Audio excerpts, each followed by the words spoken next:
Okay, so our first message will be brought to us by Mr. Reg Noland. It is entitled, The Serpentine Wanderings of Wayward Dan.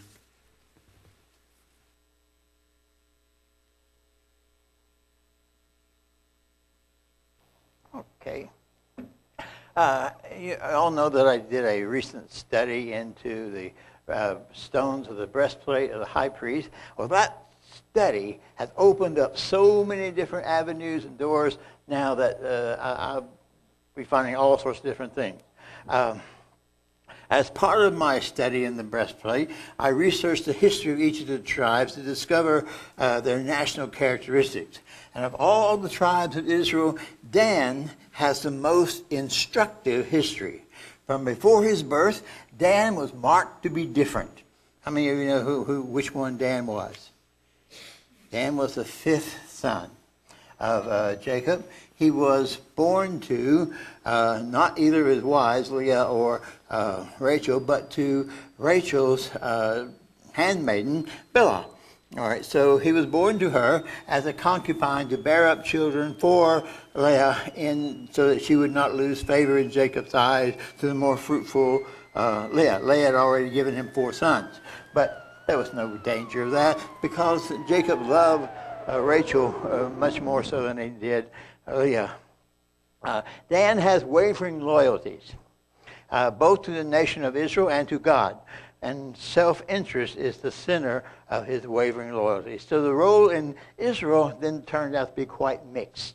The name for Dan, her name for Dan as Bilhah's son, that means Rachel's name for Dan as Bilhah's son, and her firstborn of her household literally mean God has judged me.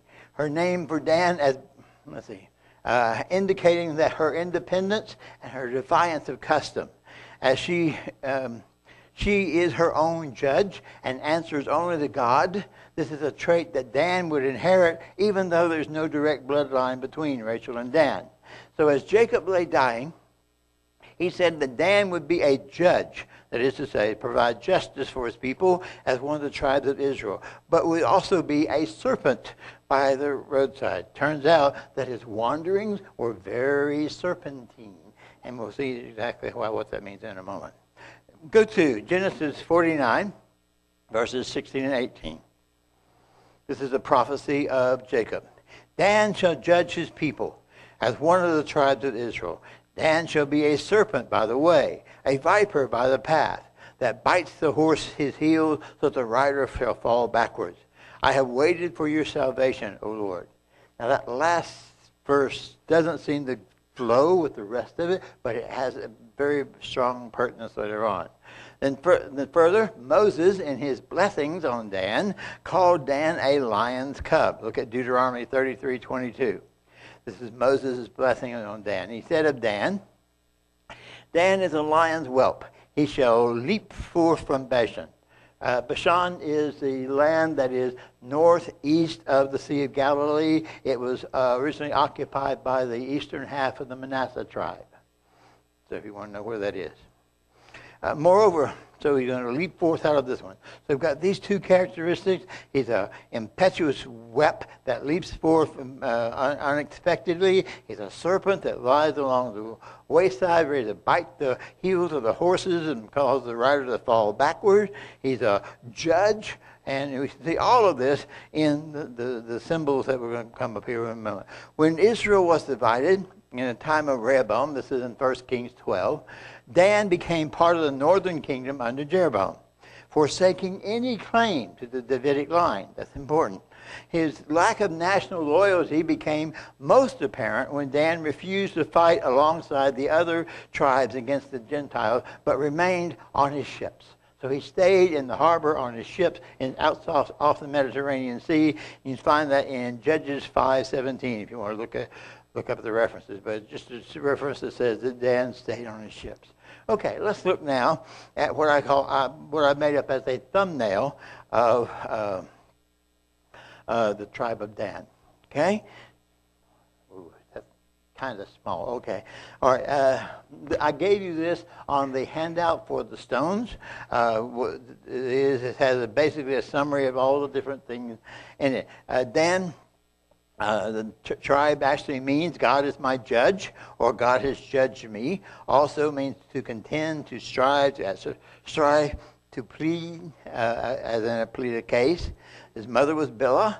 His symbols, the flags and the banners and the shield, all become important here. This symbols that are on the flags are that of a snake, of a pair of balanced scales, and of this strange-looking bird, or it's actually a hybrid, a chimera between a bird, a snake, and a lion. And they call it a griffon. A griffon. Note that Dan is numbered among the original 12 tribes as the fifth stone, as the sapphire stone, in the high priest's breastplate. But he is not included in the mother sort breastplate at all, nor is he mentioned, other than just a brief acknowledgement as the son of Jacob, in the genealogy of the tribes that is detailed in Chronicles chapters 1 through 9. In Chronicles 1 through 9, they give you a detailed listing of all the different children of Jacob and all their genealogies all the way down the line. And Dan is missing. He's not in there. Nor is he listed among the registry of the sealed 144,000 that is recorded in Revelation 7. But he is first in line at the prophesied millennial land distribution beginning in Ezekiel 48:1.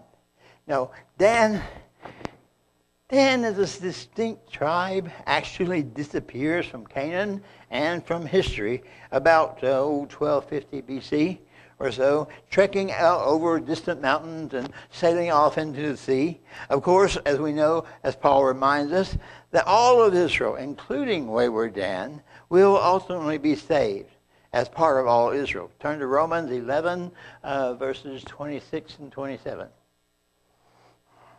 For I do not desire, brethren, that you should be ignorant of this mystery, lest you should be wise in your own opinion.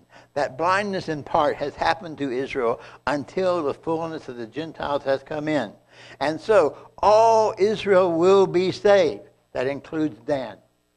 All Israel will be saved. As it is written, the deliverer shall come out of Zion, and he will turn away the ungodliness from Jacob. And for this is my covenant with them, and I will take away their sins. Most curious. What could bring about this on-again, off-again, eventually on-again relationship between, or status of the tribe of Dan? It's enough to make you say, what causes this? As a whole, Dan was the tribe that was most guilty of idolatry. They stole other people's idols. They actually stole other people's idols and set them up to be worshipped in their own houses. You can find that in Judges 18, 14 to 31. We're actually going to read Judges 18 here in a moment. But I just want to give you a preview. Indeed, Dan was the first tribe to actually organize idol worship. And it continued for nearly 500 years until the day of their captivity. Let's check that in Judges 18:30. The children of Dan set up for themselves the carved image.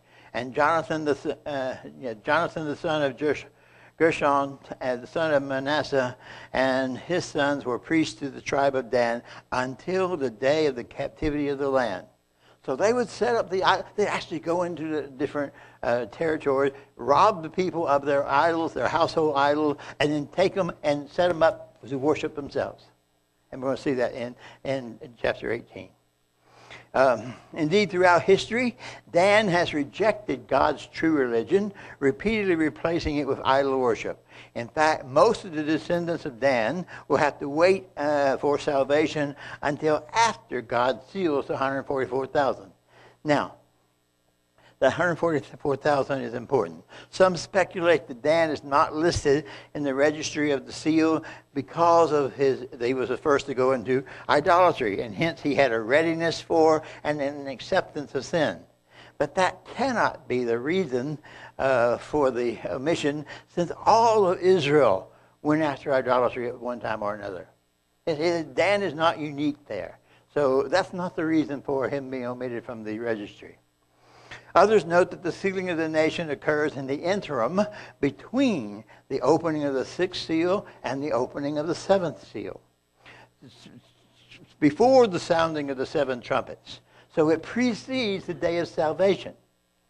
Hence, the sealing of the 144,000 is not sealing them for salvation.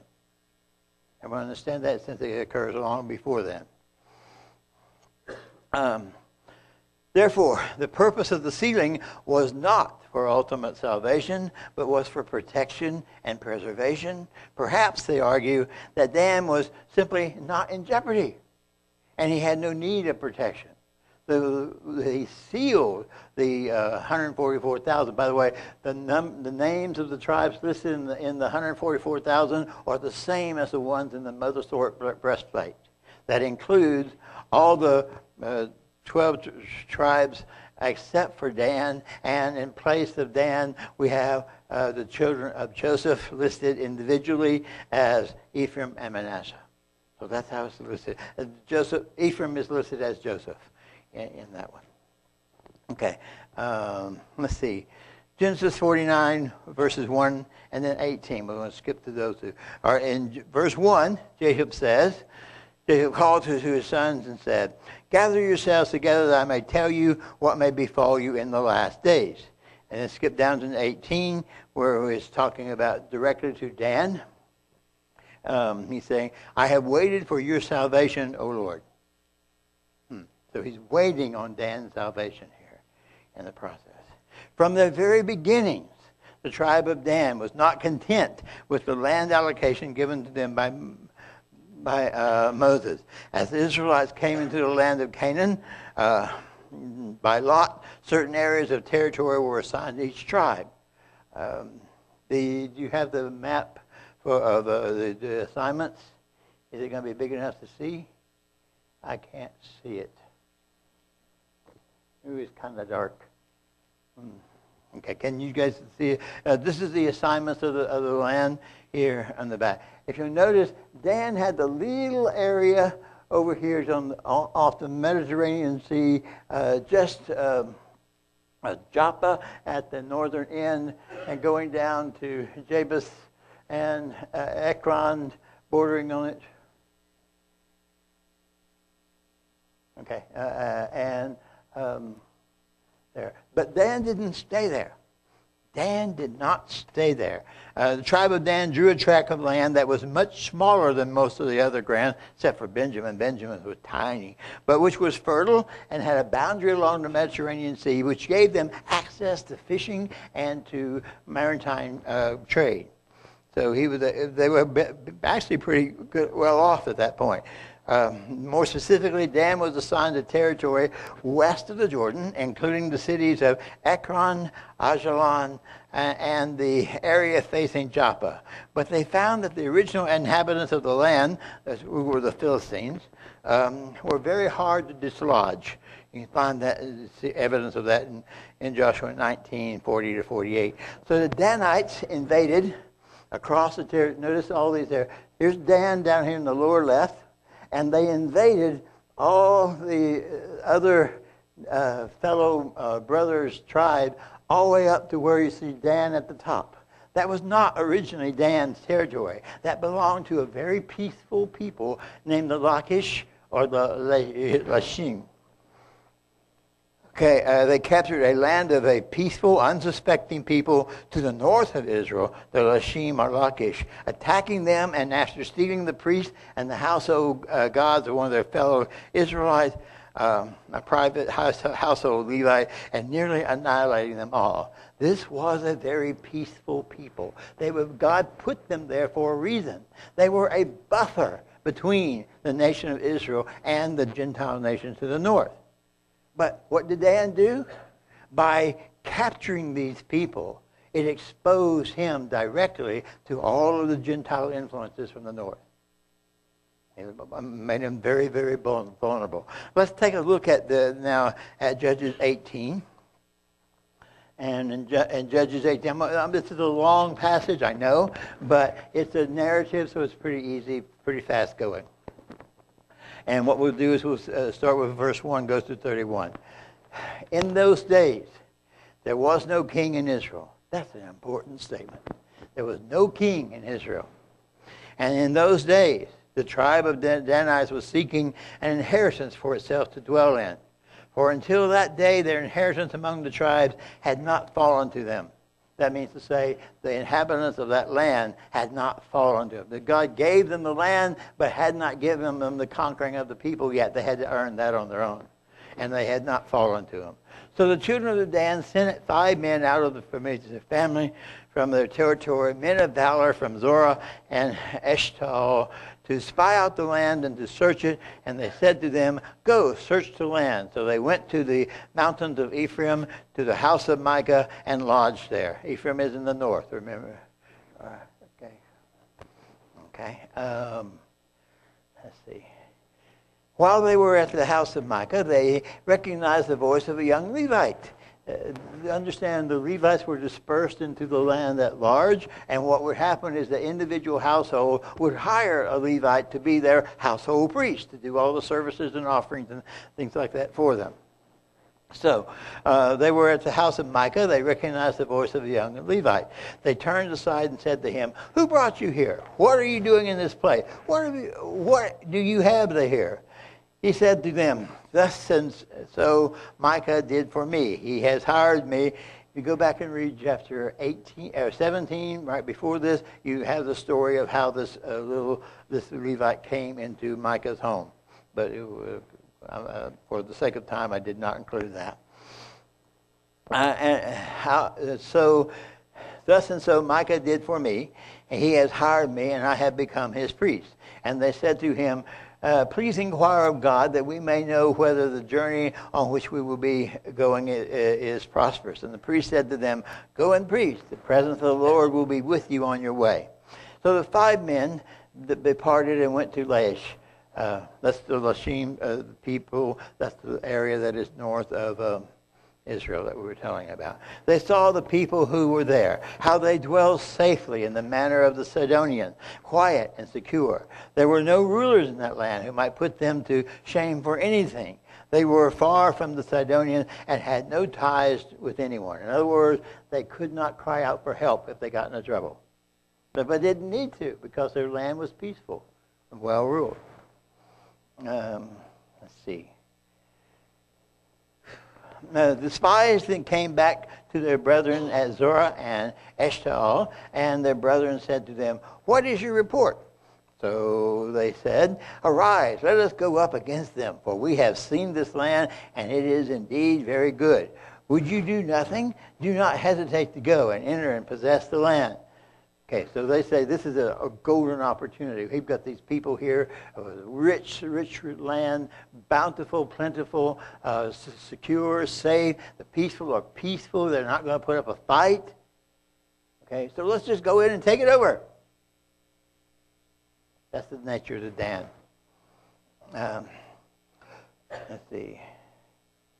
When you go, you will come to a secure people and a large land, for God has given it into your hand, a place where there is no lack of anything that is on the earth.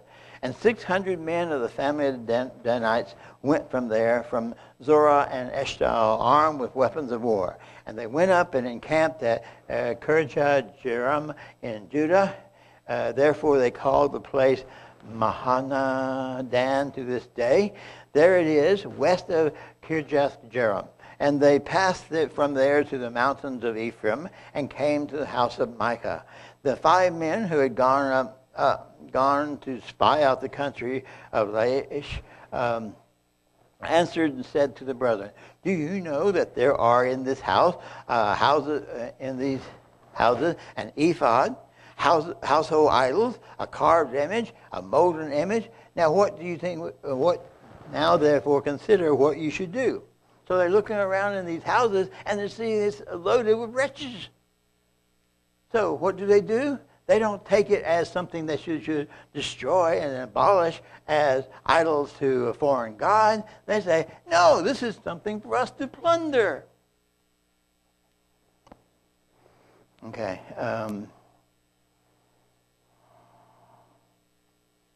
All right, I lost my place.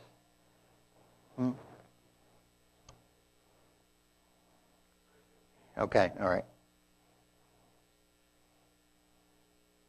Okay. All right. Okay, yeah, here we go. And they said unto him, Be quiet. Put your hand over your mouth and come up with us. Be a father and a priest to us. They're talking to the priest here that's been hired by Micah. It is better for you to be a priest in the household of one man, or to be a priest to a tribe and a family in Israel. So the priest's heart was glad, and he took the ephod, the household idols, the carved image, and took his place among the people. Then they turned and departed, and they put the little ones, the livestock, and the goods in front of them. Then when they were a good way from the house of Micah, the men who were in the house near Micah's house gathered together and overtook the children of Dan. So they come up from behind and attack the invaders. And they called out to the children of Dan. So they turned around and said to Micah, What ails you that you have gathered such a company? And he said, You have taken away the gods that I have made and the priests, and you have gone away. Now, what more do I have? You've taken everything from me. So what more do I have? What?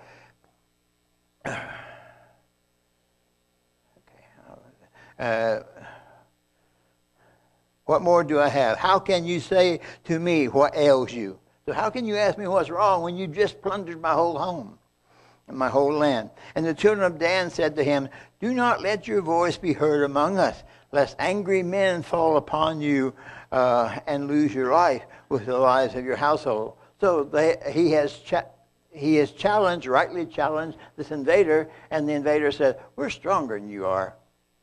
You better keep your mouth shut effectively, lest angry men fall upon. Remember that phrase, angry men. It'll come up here a little later. The children of Dan went their way, and when Micah saw that they were too strong for him, he turned back and went to his house. So they took the things that Micah had made, and the priests which had belonged to him, and they went to Laish to the people quiet and secure, and they struck them with the edge of the sword and burned the city with fire. There was no deliverer, because it was far from Sidon, and they had no ties with anyone. It was in the valley which belongs to Beth Rahab. So they built the city and they dwelt there. This next verse is important. And they called the name of the city Dan, after the name of Dan their father, who was born into Israel. However, the name of the city formerly was Laish. This is a characteristic of the people of Dan. They like to rename themselves, rename whatever they go to by the name of Dan. They imprint the name of their forefather on whatever territory they conquer. They called the children of Dan set up for themselves the carved image, and Jonathan the son of Gershon and the son of Manasseh and his sons were priests to the tribe of Dan until the day of their captivity of the land. They set up for themselves Micah's carved image, which he had made all the time that the house of God was in Shiloh. What do you think? What kind of people are these? I wanted to read this whole chapter to give you a flavor of what these people are like. What these people are like. In the time of the judges, these ever restless Danites were still struggling to find a home for themselves, especially since they had lost their original abandoned land allocation to the Philistines, who they could not drive out. In Joshua 19, verses 47 and 48, we read, And the border of the children of Dan went beyond these, because the children of Dan went up to fight against Lashim and took it. Lashim and Lachish are the same thing, just referred to them by different names. And they struck it with the edge of the sword and took possession of it and dwelled in it. They called or renamed Lashim as Dan, after the name of Dan, their father. And this is the inheritance of the tribe of the children of Dan, according to their families, these cities with their villages. Now take note of this characteristic of renaming the places after the father Dan. The tribe of Dan then became the northernmost province of Israel and the most vulnerable to attack from the northern hordes. As the northernmost tribe, they were also most vulnerable to outside spiritual influences as well. That's why they were the first to fall into idolatry. and then the calf, they were descended into idolatry and calf worship. It was so popular in the region. One of Dan's key characteristics was this pioneering, adventurous, impatient, insatiable spirit. Hence, they had a tendency to migrate abruptly into new territories. Notice Moses foretold about this tribe. Deuteronomy 33:12. 22, I've read this before, but I'll read it again. And of Dan he said, Dan is a lion's whelp.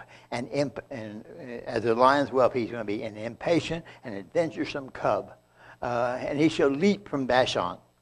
As a young lion, Dan would leap from the region of Bashan.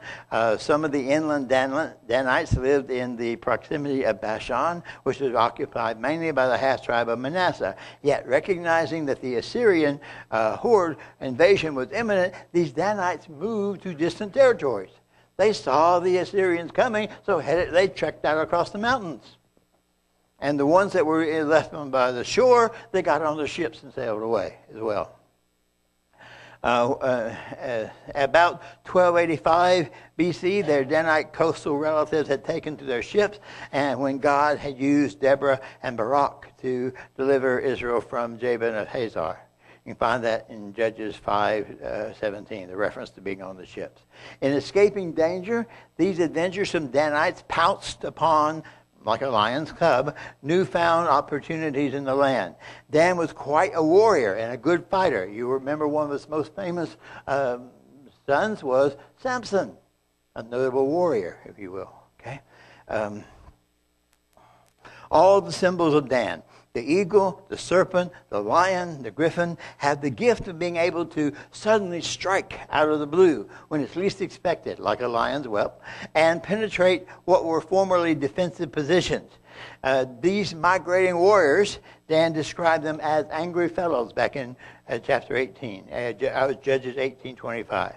This is an expression that comes from the Hebrew mari nefesh, which means bitter of soul.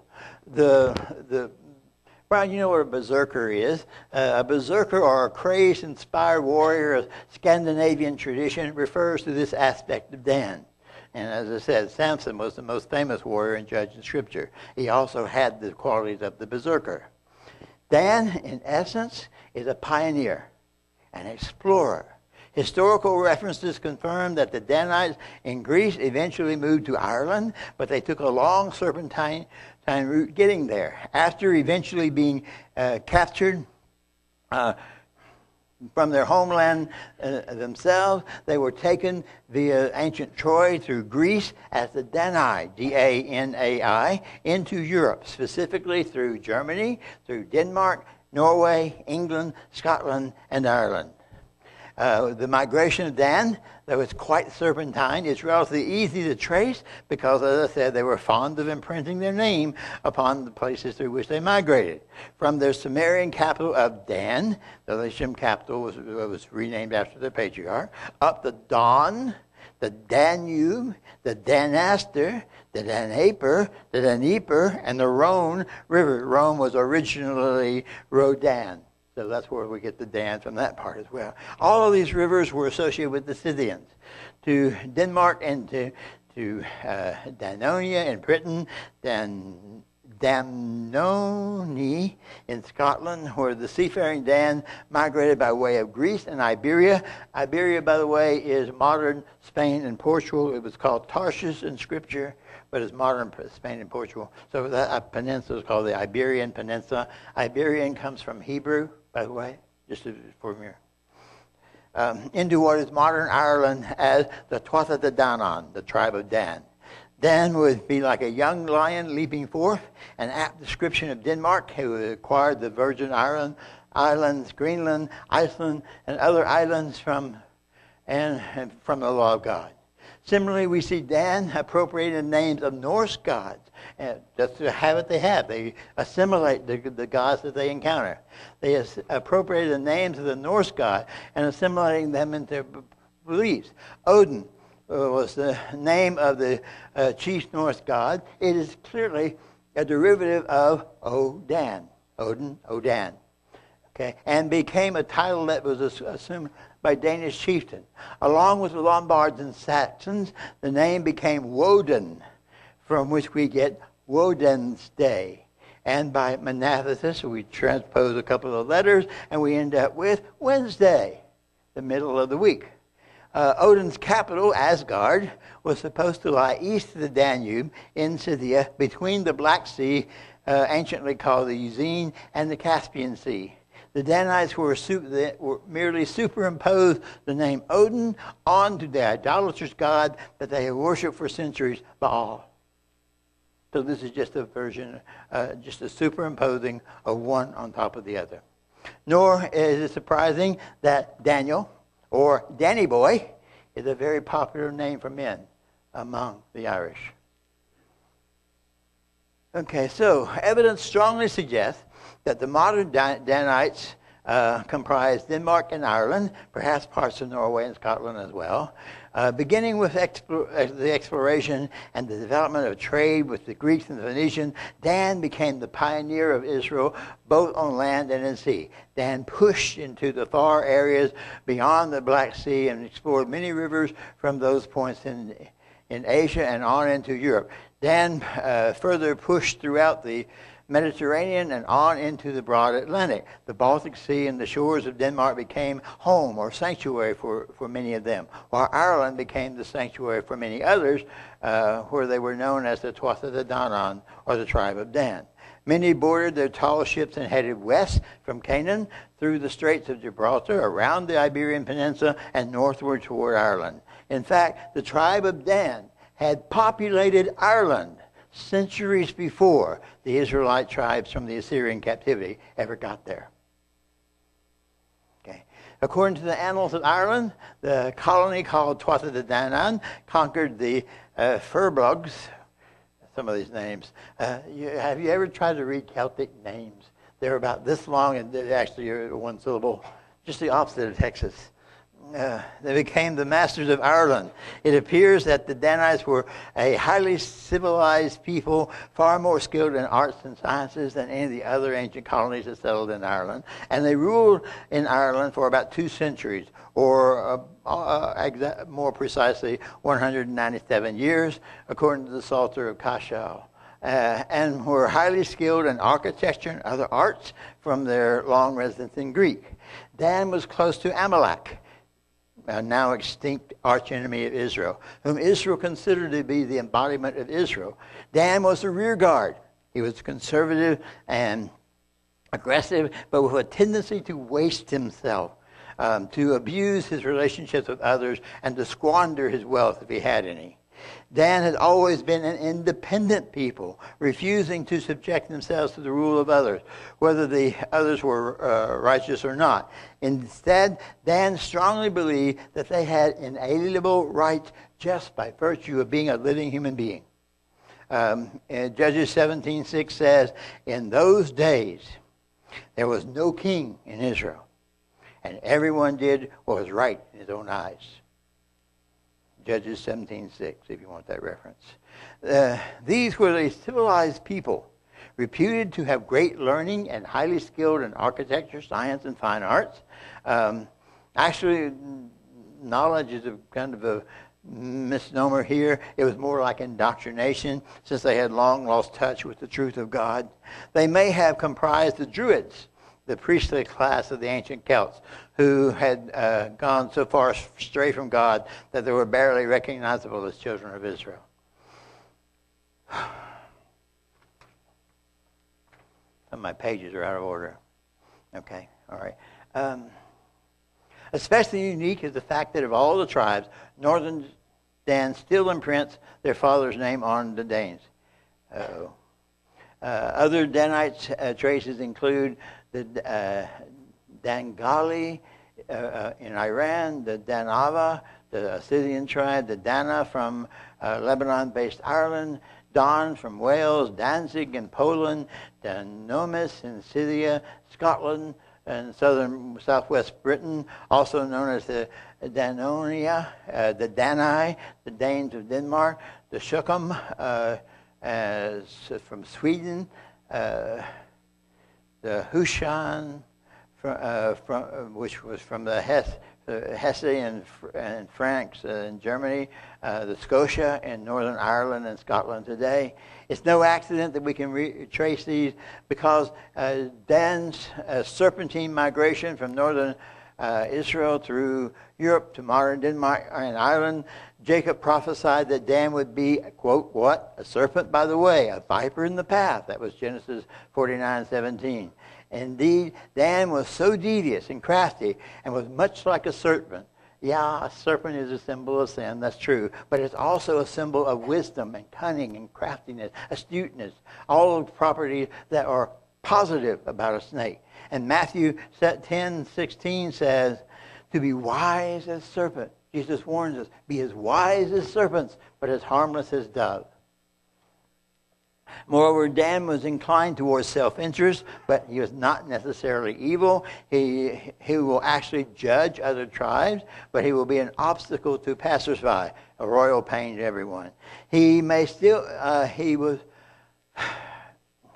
also be like a lion pouncing on his victim, or like a lion and a serpent together. Also, Dan may be symbolized as an eagle.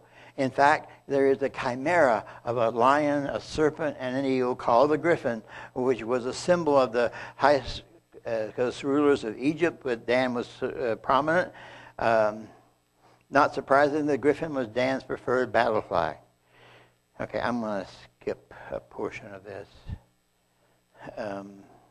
Leaning toward the revolutionary and confrontational personality of Dan includes an element of manic depression, resentment, and hidden anger, as reflected in the dual nature of the serpent. Partly sin, partly wisdom in the process. What would otherwise be considered a negative attribute of ever smoldering grudges is alleviated by Dan's sense of justice. Dan would be difficult to live with if it weren't for some alleviating factors. For example, he has a good sense of humor and can add a feeling of adventure and purpose to otherwise mundane experiences. He is a hopeful romantic. He's passionate, extremely sentimental. Many of the world's greatest musicians, artists, poets, writers, and adventurous explorers can trace their roots back to Ireland, but so can some of the most notorious outlaws and revolutionaries. Dan seems to have been on a spiritual journey as winding as his migration. Not content to obey the law, the revealed will of God, Dan must find his own way to spiritual awareness. In the process of spiritual awakening, he experiments with many forms of worship, and is always the first to go into idolatry, needing something tangible to worship instead of the invisible God Jehovah. It's not surprising that many of the modern Danites are Roman Catholics, which, like the Borg of Star Trek fame, assimilate all forms of worship with which they come into contact. Okay, so I'm going to do this one as a summary list. This is, you might be a Danite if. Kind of reads like a Jeff Foxworthy list. So the next time you hear an Irish tenor do a rendition of Danny Boy, or encounter a jovial redhead ready to fight at the drop of his bowler hat, or hear tales of an adventurous pioneer courageously trekking out across the prairie, or read about rebel groups vigorously fighting for a just cause, then scratch your head over a nation vehemently refusing to sell a giant island of frozen tundra and glaciers. Okay. Or attend a concert featuring brawny men singing passionately about sentimental attachment. Or see a brutish construction worker, longshoreman, or teamster bow reverently and genuflect before a superstitious idol. Or watch a group of impractical jokers, possibly painted green and drinking beer openly and defiantly in the streets, commit acts of violence and tomfoolery or mischief, or enjoy a morning pastry with your coffee, a Danish perhaps, or submit, however grudgingly, to the admonition of a gentle giant but serious police officer.